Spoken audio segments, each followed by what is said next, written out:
Hello friends. आज हम tissues के बारे में पढ़ेंगे। टिश्यू क्या होता है?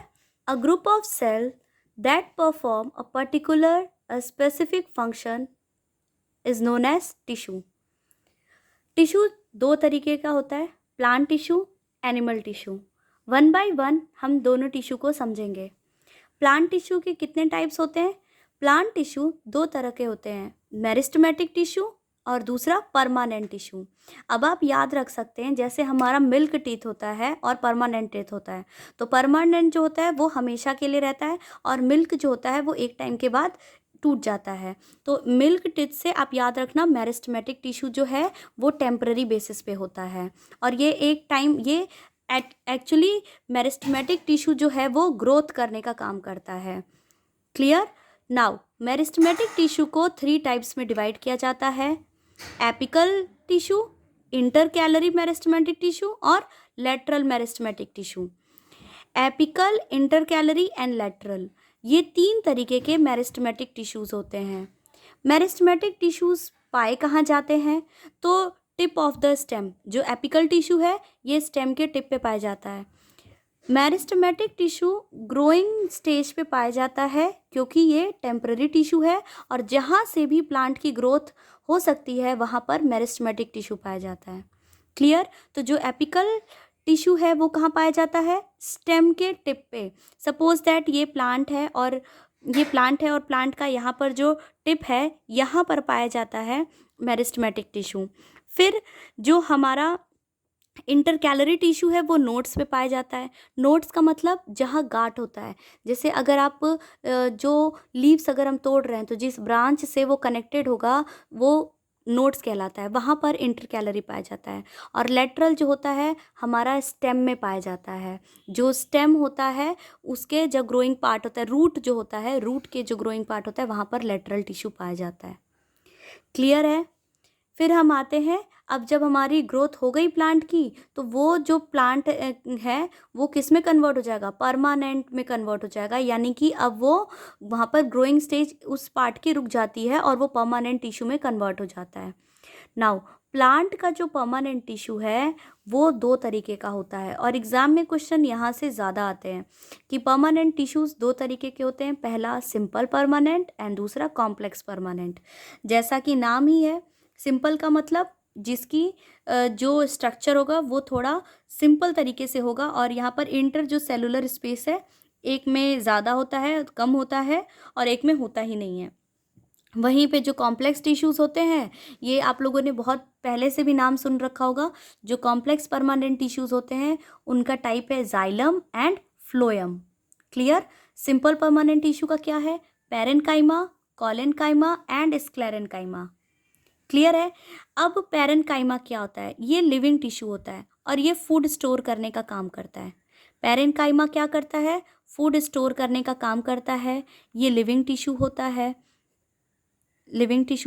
और पैरेन्काइमा जो होता है ये फूड स्टोर करने के साथ साथ यहाँ पर जो इंटरमॉलिक्यूलर स्पेस होता है ये बहुत ही दूर दूर होता है। मतलब जो पैरेन्काइमा के सेल्स होते हैं ना, इनके बीच में इंटरसेलुलर स्पेस बहुत ज़्यादा होता है। फिर पैरेन्काइमा को भी अगर हम और डिफाइन करें तो इसमें आप एक वर्ड सुनेंगे, जो फ्लोटिंग प्लांट्स होते हैं उनको हम एरेनकाइमा कहते हैं। एरेनकाइमा, एयर में क्या होता है, चीज़ें फ्लोट होती हैं, तो पैरेन्काइमा में ही आपका एरेनकाइमा भी आ जाता है जिसमें प्लांट्स जो होते हैं वो फ्लोट करते हैं। नाउ कॉलेनकाइमा क्या होता है? कॉलेनकाइमा जो है वो अब यहाँ पर प्लांट, मतलब इसमें फ्लेक्सिबिलिटी भी कम होती है और इनके जो इंटरमॉलिक्यूलर स्पेस हैं वो भी थोड़े कम हो जाते हैं as compare to parenchyma. Now sclerenchyma ये डेड होता है। स्क्लेरेन्काइमा जो होता है हमारा डेड होता है।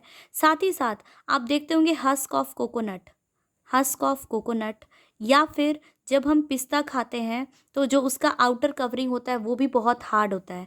तो जो आउटर कवरिंग होता है सीड्स, फ्रूट्स या नट्स का, वो बहुत हार्ड होता है और वो स्क्लेरेन्काइमा से बना होता है और स्क्लेरेन्काइमा जो होता है वो डेड टिश्यू माना जाता है। क्लियर? नाउ अब हम आते हैं कॉम्प्लेक्स परमानेंट टिश्यू पे। कॉम्प्लेक्स परमानेंट टिश्यू में क्या है? Xylem and phloem. What is xylem and what is phloem? तो यहाँ पर एक ट्रिक के साथ आप याद रख सकते हैं, जाइलम अगर हम जब इसको बोल रहे हैं तो प्रोनाउंशिएट करते वक्त यहाँ पर जल आ रहा है, ज से जाइलम, ज से जल। तो यानी कि जो जाइलम है वो क्या कैरी करता है? वाटर एंड मिनरल को कैरी करता है। फिर जाइलम के भी वेरियस पार्ट होते हैं, आपके जाइलम के 4 पार्ट होते हैं, ठीक है। और फिर फ्लोएम आता है। फ्लोएम को हम क्या कह सकते हैं? फ से फ्लोएम, फ से फूड, ठीक है। तो ये फूड को कैरी करता है। फ्लोएम का क्या काम होता है? फूड को कैरी करना, ओके। दोनों ट्रांसपोर्टेशन का काम करते हैं प्लांट्स में। अब ये फूड कहाँ से ट्रांसफर करेगा? From leaves to various parts of body, leaves to body of plant, ठीक है। और जाइलम क्या करता है? फ्रॉम सॉइल, सॉइल में ही तो वाटर और मिनरल पाया जाता है, तो फ्रॉम सॉइल टू बॉडी। किसकी बॉडी? प्लांट की बॉडी। क्लियर है? तो जाइलम का काम होता है वाटर और मिनरल को ट्रांसपोर्ट करना सॉइल से वेरियस बॉडी पार्ट तक, और फ्लोएम का काम होता है फूड को ट्रांसपोर्ट करना। फूड कहाँ बनता है प्लांट्स का? लीव्स में बनता है, तो इसलिए लीव्स से various body part of the plant तक इसको हम कैरी करते हैं, ठीक है। जो फ्लोएम होता है वो भी आपके 5 टिश्यूज होते हैं, और फ्लोएम फाइबर को छोड़ करके, फ्लोएम फाइबर जो होता है वो डेड होता है, बाकी जो होते हैं अपने सभी लिविंग होते हैं, ठीक है। ऐसे करके याद रखना है आपको, जाइलम एंड फ्लोएम। बाकी इसके वेरियस पार्ट्स भी होते हैं, जाइलम के 4 एंड जाइलम ट्रैकियार्ड, ऐसे करके, एंड फ्लोएम। फिलहाल बस आपको इतना समझना है, लर्न करना है कि दोनों का फंक्शन क्या होता है, दोनों ट्रांसपोर्टेशन का काम करते हैं। क्लियर? अब हम आते हैं एनिमल टिश्यू पे। एनिमल टिश्यू क्या होता है? एनिमल टिश्यू को हम डिवाइड करते हैं 4 मेन पार्ट्स में। पहला है हमारा epithelial tissue, connective tissue, muscular tissue and nervous tissue. Epithelial tissue से हम शुरुआत करते हैं।